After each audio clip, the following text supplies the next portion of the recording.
आदाब नाजरीन, आप देख रहे हैं गुलिस्तान न्यूज। अभी तक का उर्दू खबरनामा लेकर मैं आपका मेजबान गौहर कुछे आपकी खिदमत में हाजिर। उर्दू खबरनामे में सबसे पहले बात करते हैं राहुल गांधी की। राहुल गांधी ने वजीर आजम को एक खत लिखा है। उन्होंने इस खत में हुकूमत के पास कोविड की रोकथाम के लिए कोई वाजिया पॉलिसी नहीं है, उस खत में लिखा है। और उन्होंने ये भी लिखा है कि वैक्सीनेशन प्रोग्राम को वुसअत देने की जरूरत है। राहुल गांधी ने अपने इस खत में लिखा है कि जहां उन्होंने मुल्क में कोरोना वायरस के मामलों पर हो रहे उछाल को देखते हुए उस पर तशवीश का इजहार किया है। वही उन्होंने कहा कि मरकजी सरकार की भी नुक्ताचीनी करते हुए कहा कि हुकूमत कोरोना की रोकथाम और एक हिकमत अमली तैयार करने में नाकाम हुई है। कांग्रेस के लीडर राहुल गांधी ने वजीर आजम को खत लिखा है। मुल्क के मौजूदा सूरत हाल पर जहां उन्होंने तशवीश का इजहार किया है, वही हुकूमत की नुक्ताचीनी भी की है। उन्होंने कहा कि हुकूमत जो हिकमत अमली अपनानी थी हुकूमत को इस वायरस की रोकथाम के लिए, उसमें कहीं ना कहीं वो नाकाम नजर आ रही है। इस खबर पर मजीद तफसीलात के लिए हमारे साथ जुड़े हुए हैं हमारे सीनियर साथी रहमत कलीम। रहमत, क्या कुछ तफसीलात हैं इस हवाले से? जो मुल्क के हालात हैं उस पर एक बार फिर राहुल गांधी ने वजीर आजम को खत लिखा, जहां उन्होंने मौजूदा हालात पर तशवीश का इजहार किया है। वही उन्होंने कहा कि हुकूमत हिकमत अमली बनाने में नाकाम हुई है। जी बिल्कुल, मरकजी सरकार की तरफ से कोरोना वायरस के रोकथाम के लिए और वैक्सीनेशन को लेकर के जितनी भी कोशिशें की जा रही हैं, उन तमाम कोशिशों में कहीं ना कहीं खामियां हैं, कमियां हैं, जिसकी वजह से अपोजिशन मुसलसल मरकजी सरकार पर हमलावर है। हम देख रहे हैं कि अपोजिशन खेमे में सबसे ज्यादा अगर कहीं पर निशाना बनाने की कोशिश की जा रही है या फिर मशवरे देने की कोशिश की जा रही है, तो वो मरकजी सरकार को मशवरे देने में कांग्रेस पार्टी सबसे आगे है। गुज़श्ता दिनों भी हमने देखा था कि सोनिया गांधी ने बाज़ाब्ता तौर पर खत लिखा था वज़ीर आज़म को, और आज राहुल गांधी ने खत लिखा है। वज़ीर आज़म को जो खत लिखा गया है राहुल गांधी की तरफ से, उसमें दो तीन अहम बातें हैं। पहली बात यह कि उन्होंने सीधे तौर पर कहा कि हुकूमत ने कब्ल अज वक्त जीत का ऐलान कर दिया कोरोना वायरस की लड़ाई में। एक ऐसे वक्त में जब कोरोना वायरस पांव पसार रहा था, तब हम फर्जी और यानी कि डुप्लीकेट नकली जीत का ऐलान कर दिए थे। जनवरी में डावोस इजलास से खिताब करते हुए वज़ीर आज़म ने जो कहा था उसकी तरफ इशारा है। और साथ ही साथ ये भी कहा कि जो स्ट्रेटेजी अपनाई जा रही है, जो तरीकाकार अपनाया जा रहा है कि किस तरह से कोरोना को रोका जाए, वो कहीं ना कहीं जमीन पर नहीं उतरता हुआ दिखाई दे रहा और फेलियर है, नाकाम है। इसलिए कहीं ना कहीं मजबूत मैकेनिज्म और मजबूत स्ट्रेटेजी बनाने की जरूरत है ताकि जमीन पर वो पूरा मामला उतरे। वैक्सीनेशन को लेकर के उन्होंने आज जो खत लिखा है उसमें कहा कि वैक्सीनेशन वाइड पैमाने पर मुल्की सतह पर हमें बड़ी तेज रफ्तारी से करनी होगी, चूंकि दुनिया का हर छठा शहरी हिंदुस्तान में रहता है। दुनिया की पूरी आबादी का हर छठा शहरी हिंदुस्तान में एक बड़ी आबादी हमारी है, डेंस आबादी है। उसके वैक्सीनेशन का अमल कहीं ना कहीं कई स्टेट में होने चाहिए और बहुत ही शिद्दत के साथ होने की जरूरत है, बड़े पैमाने पर करने की जरूरत है। इसलिए सरकार को मशवरा दिया गया कि वैक्सीनेशन का जो अमल है उसको ज्यादा से ज्यादा तेज किया जाए, टीकाकारी के अमल को तेज किया जाए और उसे जमीनी सतह पर उतारने की कोशिश की जाए। एक और अहम बात इस खत में ये राहुल गांधी की तरफ से लिखा गया कि जो आदाद शुमार बताए जा रहे हैं, चाहे वो कोरोना के हो, वैक्सीन को हो, टैंकर के हो, ऑक्सीजन के हो, अद्वियात के हो, ये सब में ट्रांसपेरेंसी कहीं नहीं है, शफाफियत कहीं नहीं है। तरह तरह के आदाद शुमार आते हैं। तो उसमें यह भी कहा गया कि एक साफ और शफाफ तस्वीर हमें पेश करने की कोशिश करें ताकि मुल्की सतह पर, मुल्की शहरियों को और आलमी सतह पर ग्लोबल मीडिया को भी एक सच्ची तस्वीर मिले कि हमारे यहाँ क्या हो रहा है, क्या है। तरह तरह की तस्वीरें जो आ रही हैं उससे कहीं ना कहीं एक तो तस्वीरें मुंदमिल हो रही हैं और दूसरी ये कि हमें जो ट्रांसपेरेंसी के लिए जाना जाता है, हमारा मुल्क, हमारी हुकूमत, हमारे मुल्क की सरकार, वो ट्रांसपेरेंसी, वो शफाफियत कहीं ना कहीं अब दिखती हुई नहीं दिखाई दे रही है। इसलिए सरकार को चाहिए कि जो भी तस्वीर है, चाहे वो कोरोना के केसेस बहुत ही ज्यादा क्यों ना हो, वैक्सीनेशन बहुत ही कम क्यों ना हो, दवाओं की अद्वियात बहुत कम क्यों ना हो, लेकिन ट्रांसपेरेंसी बहुत जरूरी है। लेकिन उससे ज्यादा अहम इस वक्त है वो वैक्सीनेशन की मुहिम है, टीकाकारी जो ज्यादा से ज्यादा। रहमत, वैक्सीनेशन के हवाले से जो बात है, वैक्सीनेशन की जो वैक्सीन की किल्लत लगातार मुल्क के अंदर मुख्तलिफ रियासतों के अंदर जो है, इसकी किल्लत के हवाले से शिकायतें मौसूल हो रही। क्या वजह है कि वैक्सीनेशन की किल्लत? क्योंकि अगर हम देखेंगे तो पहले ही भारत की जानिब से मुख्तलिफ ममालिक को वैक्सीन दी गई थी और अब जो है मुल्क के अंदर वैक्सीनेशन की किल्लत पाई जा रही है, जिसकी वजह से कहीं ना कहीं जो है सवाल भी उठ रहे हैं। और साथ ही साथ जो बात की है इमदाद की, जो बैरून मुल्क से तकरीबन अभी तक 20 के करीब ममालिक ऐसे हैं जिन्होंने इमदादी सामान भेजा है, चाहे ऑक्सीजन सिलेंडर्स की बात करेंगे, जनरेटर्स की बात करेंगे या दीगर कंसंट्रेटर्स की बात करेंगे, उसमें कहीं ना कहीं जो है हिज़्ब इख्तिलाफ की जमातों ने सवाल भी उठाए हैं कि उसमें शफाफियत लाई जाए। अगर ये इमदादी सामान वहां से आता है तो ये क्या उन जरूरतमंदों तक पहुंचता है कि नहीं पहुंचता है? जी देखिए, बिल्कुल ये अपने आप एक बड़ा मसला बन गया हुआ है कि जो चीजें बाहर से आ रही हैं, चाहे वो ऑक्सीजन हो, ऑक्सीजन कंसंट्रेटर हो, या अद्वियात हो, या फिर मेडिकल इंफ्रास्ट्रक्चर हो, ये तमाम चीजें जो आ रही हैं बाहर से, जो अभी आपने बताया कि 20 से ज्यादा ममालिक की तरफ से भेजा जा चुका है, हिंदुस्तान पहुंचा है और कुछ पहुंच ही रहा है। तो ये एक कम्युनिकेशन कहीं ना कहीं गैप है स्टेट और सरकार के बीच, या फिर मरकजी सरकार उस अंदाज में इन तमाम चीजों को डिस्ट्रीब्यूट करने में अब तक के नाकाम रही है। जो चीजें जैसे ही बाहर से मदद के लिए आ रही हैं, उन तमाम चीजों को जरूरतमंद स्टेट के पास फौरी तौर पर कैसे भेजा जाए, उसके लिए कौन सी टीम काम कर रही है, किस तरह से काम कर रही है, ये अभी तक के पर्दे में है कि किस टीम के अंदर में ये सारा कुछ हो रहा है। मरकजी सरकार के पास अगर आ रहा है, होम मिनिस्ट्री डील कर रही है, फॉरेन मिनिस्ट्री डील कर रही है, या फिर अलग से हेल्थ मिनिस्ट्री ने किसी कमेटी को ये सारी जिम्मेदारी दी हुई है कि अगर ऑक्सीजन कंसंट्रेटर किसी मुल्क से आया है और दिल्ली पहुंचने के साथ ही उसको क्या किया गया, उसके साथ किस स्टेट को दिया गया, कितने वक्त में दिया गया और कैसे दिया गया, ये जो कहीं ना कहीं कम्युनिकेशन गैप है और मिस मैनेजमेंट अगर कहें, बद इंतजामी जो है, ये बद इंतजामी कहीं ना कहीं सवालों के घेरे में, और अपोजिशन ने भी इस पर सवाल उठाया है और मुसलसल आम लोगों के जहन में भी ये बातें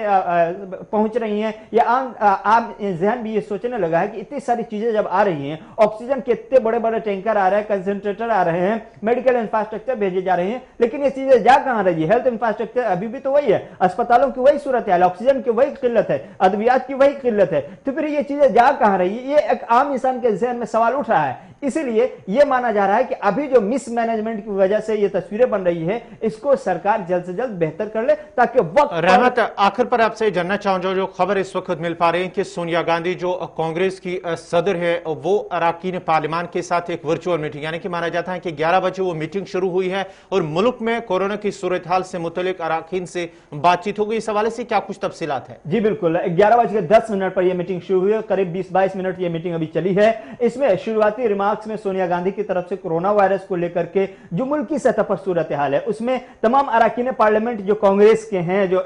लोकसभा के मेंबर हैं, उनसे कहा गया है कि आप अपनी सतह पर लोगों की मदद के लिए जो कुछ कर सकते हैं कीजिए, क्योंकि एसओएस इमरजेंसी सर्विस के लिए जो मैसेज आ रहे हैं, जरूरियात को लेकर के, ऑक्सीजन को लेकर के, वेंटिलेटर को लेकर के, बेड्स को लेकर के, अस्पताल को लेकर के जो तरह तरह के मुतालबात आ रहे हैं, वो बड़े पैमाने पर है। इसलिए कांग्रेस के जो एमपीज हैं, कांग्रेस के जो अरकान पार्लियामेंट है, वो अगर लोकल लेवल पर अपना काम करते हैं तो ये उनकी जिम्मेदारी भी है और उसे करना भी चाहिए। खासतौर से सोनिया गांधी ने इसमें यूथ कांग्रेस का भी हवाला दिया कि यूथ कांग्रेस के पास जो एसएमएस आ रहे हैं इमदाद के लिए, सपोर्ट के लिए, एसओएस के जो आ रहे हैं, वो कहने के बता रहे हैं कि एक ग्राउंड जीरो पर लोगों को बड़े इमदाद की जरूरत है, बहुत ही इमरजेंसी की सूरत हाल। इसलिए अपने लीडरान से उन्होंने कहा है कि जरूरत है कि आप अपना रोल निभाइए और सरकार को एक सीधा रास्ता दिखाने की कोशिश की है, सरकार को घेरने की भी कोशिश करें कि कैसे कोरोना वैक्सीन को लेकर के जो अभी जरूरत है, हमें जरूरत है, तब हमारे पास वैक्सीन नहीं है, हमारे वैक्सीन को दूसरे मुल्कों को दे दिया गया, कबल अज वक्त यह ऐलान कर दिया गया। तो इन तमाम हवालों से सरकार को घेरने की कोशिश की जाए और एक बाकायदा तौर पर एक मेमोरेंडम भी मरकजी सरकार को भेजा जाएगा। उसमें कई मशवरे होंगे, कई गाइड होंगे कि क्या कुछ पार्टी सोचती है, अपोजिशन का क्या कुछ सोचना है, क्या कुछ सरकार को करने की जरूरत है। जिस तरह से राहुल गांधी ने खत लिखा है, उसी तरह से बाकायदा तौर पर कांग्रेस अरकान पार्लियामेंट की तरफ से एक खत मुमकिन है कि मरकजी वजीर सेहत को, वजीर आजम को तजवीज भी भेजी जाएगी। जी, तजावीज पर मुश्तमिल खत जरूर भेजा जाएगा और बताया जाएगा कि कैसे कोरोना वैक्सीनेशन के अमल को तेज करना है, कैसे इस लड़ाई में आगे बढ़ना है। बहुत बहुत शुक्रिया रहमत कलीम आपका। ये थे रहमत कलीम तफसात फराम करे थे, जहां राहुल गांधी की जानिब से मुल्क के वजीर आजम नरेंद्र मोदी को एक खत लिखा गया है, जिसमें उन्होंने जहां मरकजी सरकार की नुक्ताचीनी की है, वहीं पर कोई उन्होंने कहा कि वैक्सीनेशन मुहिम को मुल्क के अंदर जो है उसको जारी रखा जाए और साथ ही साथ जो इमदादी सामान बैरून ममालिक से मुल्क के अंदर पहुंच रहा है उसमें शफाफियत लाई जाए। और दूसरी जानिब सोनिया गांधी की जानिब से आज अरकान पार्लियामान के साथ एक वर्चुअल मीटिंग और मीटिंग के हवाले से मुल्क की मौजूदा सूरत हाल है उस पर तबादुल ख्याल हुआ है। कांग्रेस सदर सोनिया गांधी ने एक वीडियो जारी भी कर दिया था, जहां उन्होंने मुल्क भर में कोरोना के तेजी से बढ़ते मामला पर तशवीश का इजहार किया था और उन्हें हुकूमत से भी सियासी पार्टियों के साथ बातचीत करके कौमी पॉलिसी तैयार करने की दरख्वास्त दी थी। सोनिया गांधी लगातार मरकजी हुकूमत से कोविड मुतासरा रियासतों में गरीब आवाम के खातों में 6,000 रुपए और सभी शहरियों को टीके लगाए जाने का भी मुतालबा कर रही है।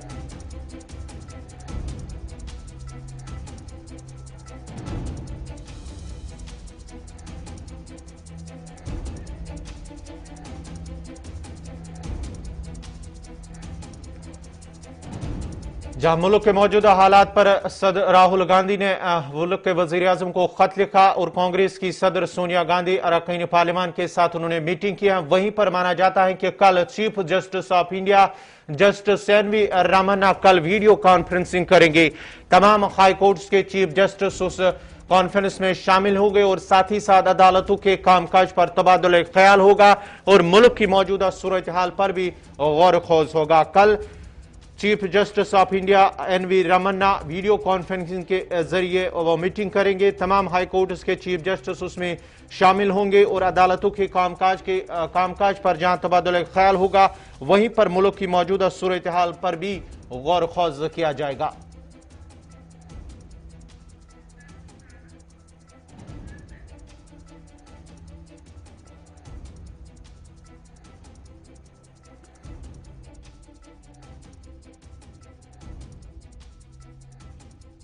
मुल्क के मौजूदा सूरत हाल पर जहां राहुल गांधी ने वजीर आजम को खत लिखा, उन्होंने कहा कि हुकूमत के पास कोविड की रोकथाम के लिए वाज़िया पॉलिसी नहीं है। वैक्सीनेशन प्रोग्राम को वुसअत देने की जरूरत है, इस पर उन्होंने जोर दिया है। दूसरी जानिब कांग्रेस सदर सोनिया गांधी की अरकान पार्लियामान के साथ वर्चुअल मीटिंग और साथ ही साथ अब माना जाता है कि चीफ जस्टिस ऑफ इंडिया जो खबर मिल रही है कि कल वीडियो कॉन्फ्रेंसिंग करेंगे और तमाम हाई कोर्ट्स के चीफ जस्टिस उसमें शामिल होंगे और साथ ही साथ जहां अदालतों के कामकाज पर तबादुल ख्याल किया जाएगा, जायजा लिया जाएगा, वहीं पर मुल्क की मौजूदा सूरत हाल पर भी गौर खोज किया जाएगा। कल ये मीटिंग होगी, वीडियो कॉन्फ्रेंसिंग होगी। Chief justice of India N V Ramana उसकी सरबराही करेंगे और साथ ही साथ मुल्क की मौजूदा सूरत हाल पर जो है तबादुल ख्याल किया जाएगा।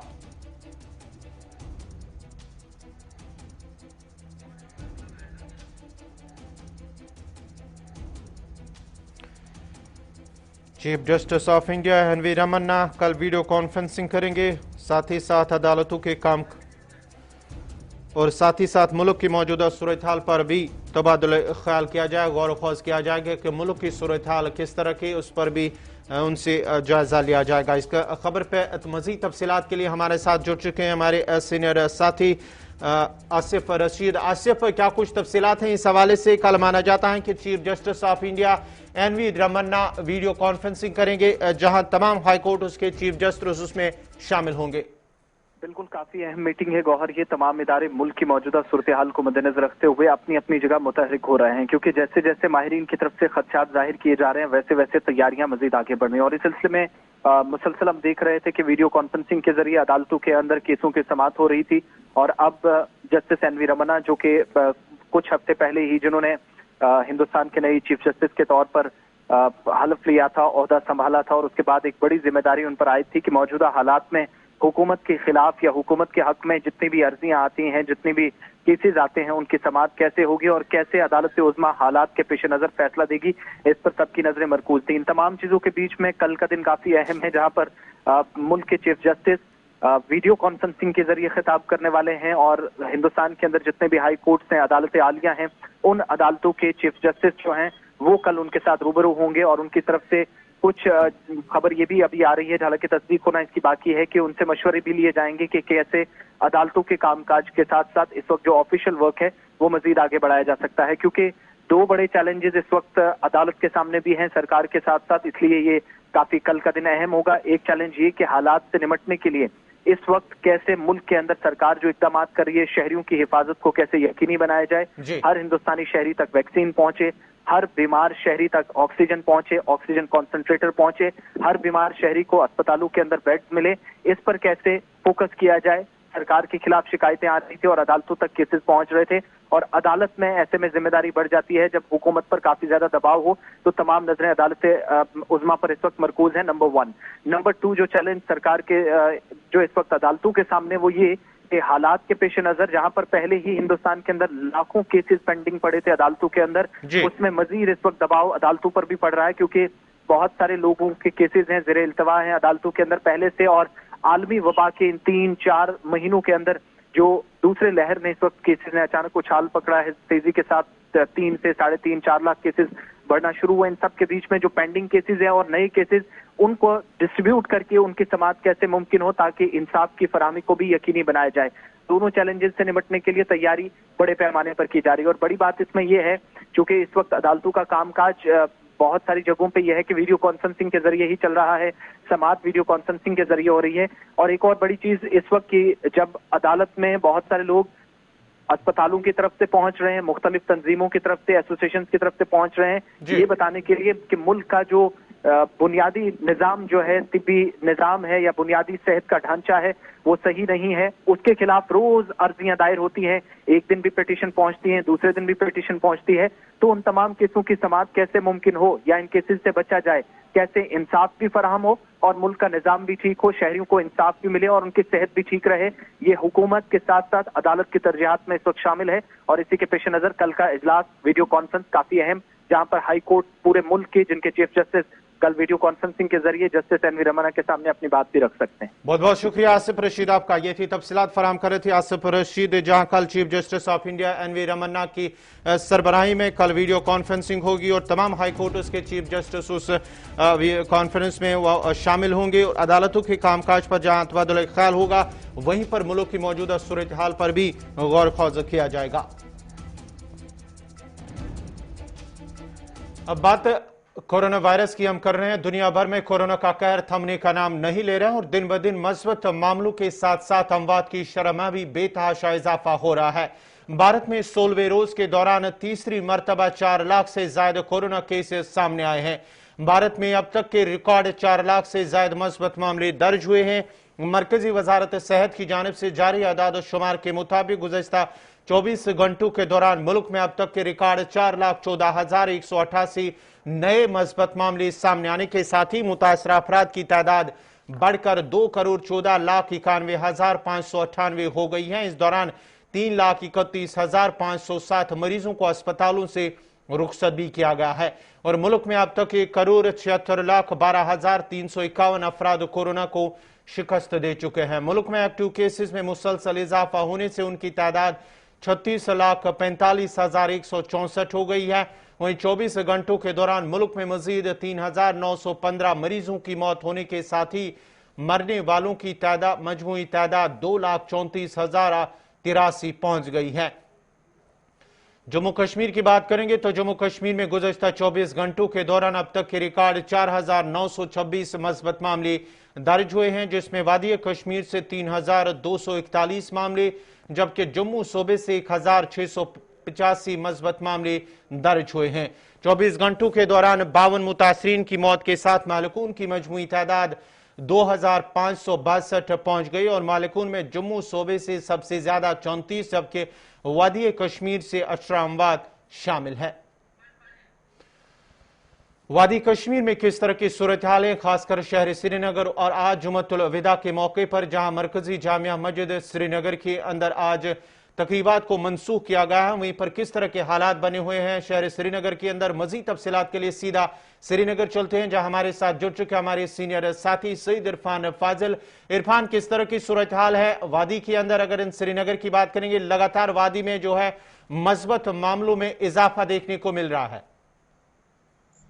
बहुत बहुत शुक्रिया गवर साहब। लगातार मस्बत मामले और मस्बत मामलों को लेकर कल भी 4,900 के करीब केसेस और उसके साथ साथ तकरीबन हर दिन अमवादें जो है काफी ज्यादा बढ़ रही है। और इसी सिलसिले को लेकर बात करें तो इस वक्त वादी कश्मीर में मुकम्मल लॉकडाउन और लॉकडाउन के साथ आज 8वां दिन भी है और देखा जाए तो तकरीबन आज जुम्मे के पेश नजर मुकम्मल तौर पर खामोशी छाई हुई है। एक जानिब माह मुबारक का महीना रुखसत हो रहा है और आज जमीतुल विदा है और जमीतुल विदा को लेकर बात करें, जितनी भी खानकाहों में, मस्जिदों में, दरगाहों में तकरीबात होती थी, आज उसे सस्पेंड किया गया है। चप्पे चप्पे पर सिक्योरिटी को तैनात किया गया है ताकि वायलेशन ना हो, ताकि भीड़ भाड़ ना हो। लगातार हम देख रहे हैं कि सुबह से लाल चौक, चाहे रामबाग, लाल चौक, नसीपुरा या जितने भी कनेक्टेड एरिया है, वहां पर मुकम्मल तौर पर खामोशी छाई हुई है और इसके साथ साथ लोग घरों में ही बैठ के मुकम्मल तौर पर एहतियात बरत रहे हैं, क्योंकि लोगों का मानना है कि एक साइड से कोरोना वायरस का कहर है और सुनने में आया है कि अब तीसरी वेव भी आने जा रही है, जिस पर खास तौर पर इम्पैक्ट बच्चों को लेकर रहेगा। यानी कह सकते हैं कि एक जानिब ऑक्सीजन की किल्लत पाई जा रही है, दूसरे साइड से दवाइयों की किल्लत भी पाई जा रही है। देखा जाए तो जिस तरीके से आपसे जानना चाहूंगा, जिस तरह से केसेस बढ़ रहे हैं वादी के अंदर, जिस तरह से केसेस बढ़ रहे हैं उसमें इजाफा हो रहा है, वादी कश्मीर की बात करेंगे, क्या माना जाए कि वायलेशन हो रही है लोगों की जानिब से, जो SOPs है उनको फॉलो नहीं किया जा रहा है, जिसकी वजह से आए रोज इन मस्बत मामलों में इजाफा देखने को मिल रहा है? देखिए गौर साहब, अगर बात करें केसेस को लेकर, जबकि वायलेशन हो रही थी तो उस टाइम आपने देखा, चाहे हमने भी देखा, जब 144 था या दीगर वीकेंड कर्फ्यू था तो उस वक्त लोगों ने काफी ज्यादा एसओपीज की धज्जियां उड़ा दी और उसके बाद स्केल आगे बढ़ा। अब धीरे धीरे उसका नंबर सामने नजर आ रहा है, मगर जबकि ये नंबर सामने नजर आ रहा है, अब लोग समझ गए हैं कि मुकम्मल तौर पर घरों में ही बैठना ठीक है, क्योंकि अब हम देख रहे हैं इसमें नौजवान यूथ जो है खास तौर पर वो भी इसके जद में आ रहा है। जिस तरीके से 22 साल 30 साल 35 साल उम्र रसीदा जो लोग होते हैं वो उसमें लपेट में आ जाते हैं। तो कह सकते हैं कि पहले लोगों ने एसओपीज की धज्जियां उड़ाई, लोग शायद इसे बहुत लाइटली ले रहे थे, मास्क नहीं पहन रहे थे, अब मुकम्मल तौर पर मास्क लोग पहन रहे हैं, सोशल डिस्टेंसिंग मेंटेन कर रहे हैं और वो भी अब समझ गए हैं कि सच में ये कोरोना का कहर ही है। ये वायरस जो है इंसान की जब तक जान नहीं निकालता है तब तक उसे छोड़ता नहीं है। अल्लाह का शुक्र ये भी है कि रिकवरी रेट भी हिंदुस्तान की काफी ज्यादा अच्छी है, जम्मू कश्मीर की अच्छी है, मगर जमीनी स्तर पर हम देख रहे हैं कि पहले कुछ लोगों ने लापरवाही जो है जमीन स्तर पर काफी बरती, जिसमें मोहल्ला उसको लेकर बात करेंगे, इंटरनली गपशप लगाते थे, बैठते थे और समझते थे कि शायद कुछ नहीं है। मगर जब से अमवादें बढ़ने लगी है तब से अब लोग समझ गए हैं कि आखिरकार ये वायरस बहुत खतरनाक चीज है, घरों में बैठना है और घरों में ही अब लोग ये भी मानते हैं कि अब ईद आने वाली है, कि शॉपिंग ज्यादा इंपॉर्टेंट नहीं है, खरीदारी ज्यादा इंपॉर्टेंट नहीं है, बेहतर रहेगा कि घरों में ही ईद मनाई जाए और आने वाले टाइम में जो भी अच्छे दिन होंगे, क्योंकि इस वक्त जो सिचुएशन बनी हुई है काफी ज्यादा बर्निंग एंड बॉलिंग है। मगर प्रशासन की जानिब अगर मैं बात करूं, सरकार की तरफ से बहुत कम इकदाम उठाए जा रहे हैं। खासतौर पर अगर बात करें जिस तरीके से पिछले साल घर घर राशन पहुंचाया था, घर घर दवाइयां पहुंचाई थी, क्या कॉम्पनसेशन में लोगों को पैसा भी दिया था, मगर इस बार जमीन स्तर पर ऐसी कोई चीज देखने को नहीं मिल रही है जिससे खुसूसन मजदूर तबका काफी ज्यादा मुतासिर हो चुका है। तो इस बारे में सरकार को, प्रशासन को काफी ज्यादा अच्छे इकदाम उठाने पड़ेंगे, क्योंकि इस वक्त जमीनी स्तर पर गरीबों की हालत बेहाल है। चलिए, बहुत बहुत शुक्रिया सईद इरफान फाजिल आपका, श्रीनगर से तफसीलात फराहम करे थे, जहां मुल्क के साथ साथ जो यूनियन टेरिटरी जम्मू कश्मीर के अंदर भी जो है मस्बत मामलों में लगातार इजाफा देखने को मिल रहा है और साथ ही साथ अमवात में भी इजाफा जम्मू कश्मीर के अंदर लगातार पिछले 24 घंटों के दौरान 52 अफराद की मौत हुई है, जिसमें से 34 अमवात है वो सूबे जम्मू से, जबकि 18 की जो है वो वादी कश्मीर है। लेकिन मुतासरीन की तादाद जो है, मस्बत मामलों की तादाद वो वादी कश्मीर में कहीं ना कहीं ज्यादा नजर आ रही है।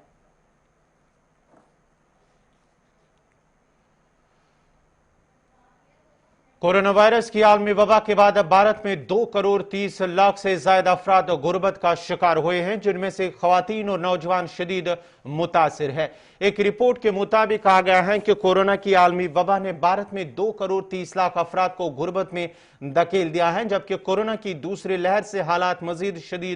शिद्दत इख्तियार कर गए हैं। बेंगलुरु की अजीम प्रेमचंद यूनिवर्सिटी की तहकीक के मुताबिक इंडिया में गुज़श्ता साल मार्च से शुरू होने वाले सख्त लॉकडाउन के बायस 1 करोड़ अफराद का रोजगार छूट गया है, जबकि 15% अफराद को साल के आखिर तक भी रोजगार नहीं मिल सका। रिपोर्ट में कहा गया है कि भारत में लॉकडाउन खत्म होने के बाद भी 47% खवातीन को वापस रोजगार नहीं मिल सका। रिपोर्ट के मुताबिक गुर्बत से मुराद वो अफराद हैं जो यौमिया 375 रुपए या $5 से कम कमाते हैं। वबा के बाद से हर शोबे में लोगों की आमदनी कम हुई है, लेकिन गुर्बत घराने सबसे ज्यादा मुतासिर हुए हैं। रिपोर्ट के मुसन्निफ के मुताबिक कोरोना की दूसरी लहर के बाद हालात मजीद बिगड़ेंगे। अक्सर खानदानों ने तनख्वाह में कमी के बाद खुराक पर कम खर्च करना शुरू कर दिया है, जबकि कर्ज में भी इजाफा हुआ है। तहकीक के दौरान 20% जवाब दहनगान ने बताया कि 6 माह बाद भी उन खानदानों की खुराकें बेहतर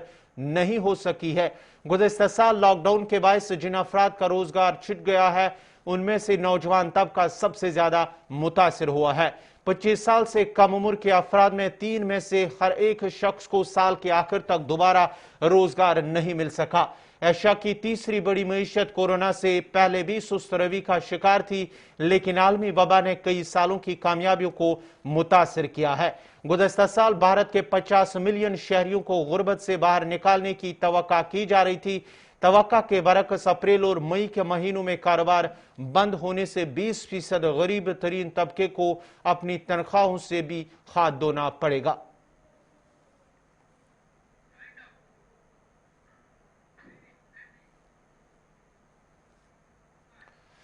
इसी के साथ ही अभी तक का उर्दू खबरनामा इख्तिताम पजीर हुआ। चाहता है अपने मेजबान गौहर कुछे को इजाजत दीजिए। अल्लाह हाफिज।